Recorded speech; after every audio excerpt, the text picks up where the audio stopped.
Well, Wisconsin has won its first two conference matchups by an average of more than 20 points per game as the Badgers get ready to host Minnesota in their annual battle for Paul Bunyan's axe. For more on the state of Wisconsin football, we welcome in the head Badger, Bret Bielema from Madison. Well, Coach, it's been an awfully impressive last four-game stretch. You made a couple of early changes in the season. We talked about them, replacing Danny O'Brien with Joel Stavy, changing your offensive line coach. In your estimation, how much of a difference did that make for your team going forward?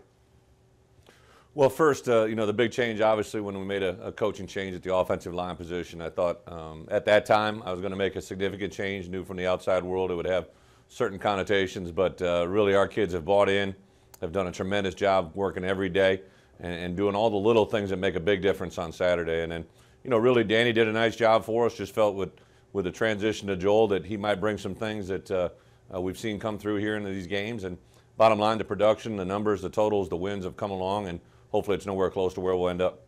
Coach, you talk a little bit about the quarterback, Joel Stavy. From a coaching perspective, what's the biggest thing that he's given your offense since being inserted as a starting quarterback? Well, he's young. He's got his best football in front of him, but he does bring a live arm. Been able to throw some pretty good deep balls on some play-action game.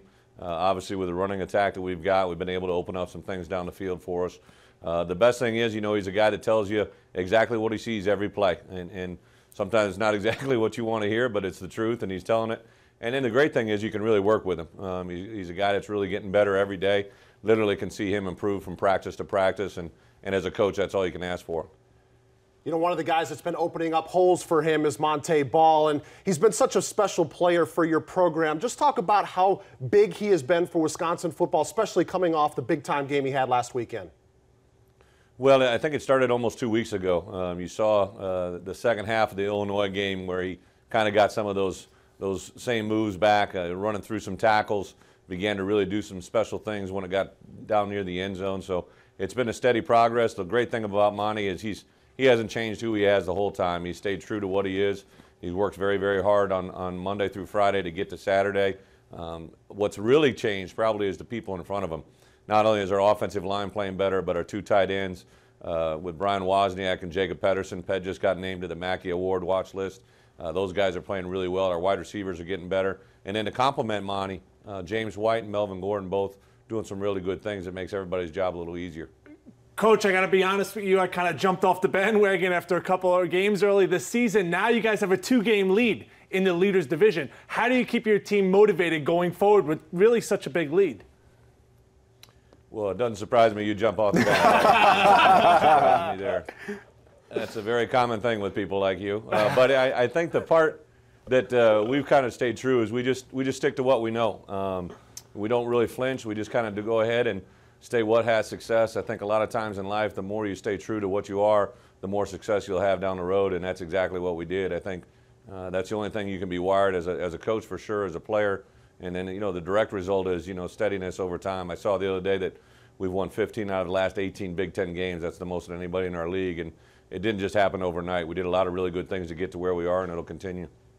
Bret, let's look forward before we let you go to this weekend's game against Minnesota. Anybody who looks at the standings says, well, this is a mismatch. You obviously know better. A border rivalry, a trophy game, and kind of a coaching quirk for you guys. Marquise Gray may play, may not play, and depending on whether he's there or not, it really changes who they are as a football team. It does. Both are very, very good quarterbacks. Both of them have done some good things.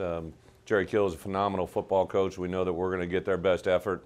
Obviously, they've had a little bit of a roadblock here the last couple games, but you can see from film from a year ago to where they are today, a much improved football team in all aspects. So it's a rivalry game. We're playing for the Axe. Paul Bunyan's Axe is one of the greatest traditions in college football, specifically here in the Big Ten. It's really one of the longest-standing rivalry games there is. So it's going to be a tremendous challenge, but one that I know our guys will prepare for during the week and get to here on Saturday. Coach, what does it do for recruiting having guys at the next level like Russell Wilson, J.J. Watt, playing such fabulous football in the NFL? How does that help you when you go inside living rooms really selling kids on going to Wisconsin? Well, it's great. Obviously, I'm happy for those guys. Don't get to see many of their games. Actually sat down at dinner last night, training table, and our whole team was watching the Seattle game, so we all saw Russell throw that pass. But it was brought out to me, I believe J.J. Watt had 2 sacks last night. O'Brien Schofield had 2 sacks for Arizona. Matt Shaughnessy had a sack and 3 tackles for loss for the Raiders. Those are 3 D linemen that are really doing some good things. It's fun to see. We put 24 players in the league the last 2 years that have signed NFL contracts. That's the most of anybody in the entire country. So it's something we're proud of, but it also makes you depressed as a coach if you're not here anymore. But you know, we got a lot of guys going in the right direction, and it'll be a lot of fun to get other guys there as well. Well, Bret, as always, we truly appreciate the time. And if you don't have a seat left on the bandwagon for Doyle, you can always throw them in the trunk. I just having a little fun there with the guys. I appreciate everything on Wisconsin.